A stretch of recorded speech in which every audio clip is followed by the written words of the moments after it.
Geethasri home cooking ఛానల్కి స్వాగతం. నేను మీ శ్రీనివాస్. ఈరోజు ఈ వీడియోలో మనము పెరుగు పొట్లకాయ కర్రీ రెడీ చేసుకుందామండి.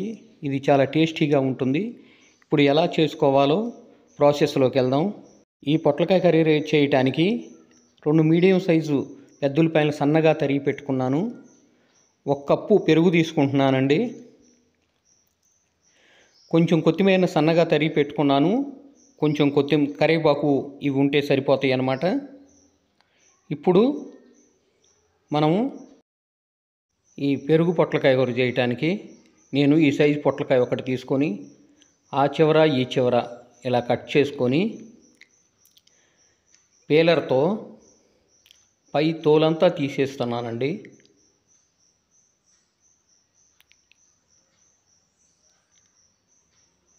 చూడండి, ఈ విధంగా నీట్గా పీలర్తో ఈ పై తోలంతా తీసేసుకుంటున్నాను.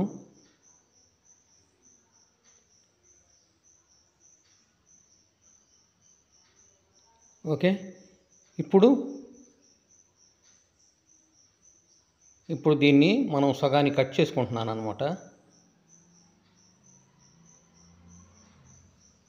సగాన్ని కట్ చేసుకొని దీన్ని ఈ విధంగా ఓపెన్ చేసుకొని లోపల ఉన్నటువంటి విత్తనాలు మొత్తం తీసేస్తున్నాను.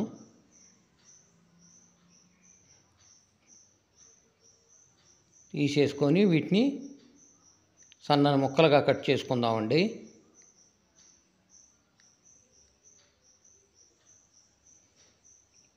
ఈ విధంగా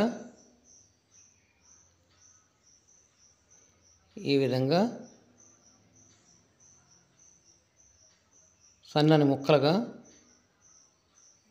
కాయ మొత్తం కట్ చేసుకొని పక్కన పెట్టుకుంటున్నాను. స్టవ్ మీద బాండీ పెట్టుకొని 2 టేబుల్ స్పూన్లు ఆయిల్ వేసుకుంటున్నానండి. ఈ ఆయిల్ కొంచెం వేడెక్కడంతో ఇందులో తాలింపు గింజలు, పచ్చెనపప్పు, మినప్పప్పు, ఆవాలు, జీలకర్ర 1/2 టేబుల్ స్పూన్ కాడికి వేసుకుంటున్నానండి. ఇప్పుడు ఇందులో కరివేపాకు కూడా వేసుకుంటున్నాను. ఈ కరివేపాకు చిటపటమన్న తర్వాత తాలింపు గింజలు కొంచెం కలర్ చేంజ్ అవడంతో ఇందులో నేను సన్నగా తరిగి పెట్టుకున్నటువంటి ఆనియన్స్ని వేసుకుంటున్నానండి. ఆనియన్స్ని వేసుకొని ఈ విధంగా కలుపుకుంటున్నాను. పచ్చిమిరపకాయ ఉంటే పచ్చిమిరపకాయ కూడా వేసుకోవచ్చండి. నేనైతే ఈరోజు పచ్చిమిరపకాయ వేయటం లేదు. దీన్ని కొంచెం సేపు ఈ విధంగా మగ్గనిద్దామండి. ఇప్పుడు ఇందులో ఒక ఎండుమిరపకాయ వేసుకుంటున్నానండి. ఇది తాలింపు ముందుగానే వేసుకోవాలి, మర్చిపోయాను, ఇప్పుడైనా వేసుకోవచ్చు. ఇప్పుడు ఇందులో 1/4 టేబుల్ స్పూను పసుపు వేసుకుందాం. పసుపు వేసుకొని బాగా కలిగి తిప్పుకుందాం. ఇప్పుడు ఇందులో 1 టేబుల్ స్పూన్ సాల్ట్ వేసుకుందామండి. సాల్ట్ వేసుకొని దీన్ని కూడా బాగా కలుపుకొని ఇందులో మనము సన్నగా ముక్కలుగా కట్ చేసి పెట్టుకున్నటువంటి పొట్లకాయ ముక్కల్ని ఇందులో వేసుకుందామండి. పొట్లకాయ ముక్కల్ని వేసుకొని బాగా కలుపుకుందాం.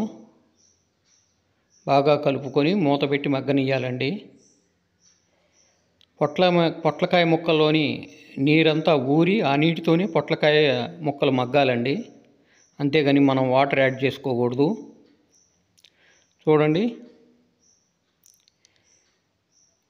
ఇప్పుడు దీన్ని నేను మూత పెట్టి ఒక 7-8 నిమిషాల పాటు మగ్గనిద్దాము. మధ్య మధ్యలో మూత తీసి కలుపుకుంటూ. చూడండి ఎట్లా నీళ్ళు ఊరినాయో. ఈ విధంగా ఆ ఊరి నీళ్ళల్లోనే మగ్గనియ్యాలండి.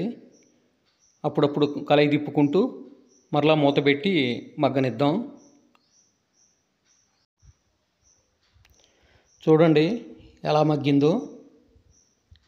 ఇప్పుడు మనం ముక్క ఉడికిందో లేదో ఒకసారి చెక్ చేసుకుందామండి. ముక్క బాగానే ఉడికిందండి. ఇప్పుడు మనం ఇందులో 1 టేబుల్ స్పూన్ కారాన్ని వేసుకుంటున్నాను. నాకైతే 1 టేబుల్ స్పూన్ కారం సరిపోద్దండి. మీకు ఏదైనా ఎక్కువ పట్టేటట్టయితే, ఎక్కువ తినేవాళ్ళు అయితే కారం ఎక్కువ వేసుకోవచ్చు. మరలా ఈ విధంగా కలుపుకొని మూత పెట్టి 1 నిమిషం పాటు మగ్గనిద్దాం. చూడండి, ఇప్పుడు ఈ విధంగా కలుపుకొని ఇప్పుడు ఇందులో మనము మంటను ఆఫ్ చేసి, పూర్తిగా మంటను ఆఫ్ చేసి పెరుగుని వేసుకుందామండి. పెరుగుని వేసుకొని బాగా కలుపుకుందాం. ఈ విధంగా బాగా కలుపుకుందాం. ఇప్పుడు ఇందులో చివరగా మనము కొత్తిమీరను జల్లుకుందామండి.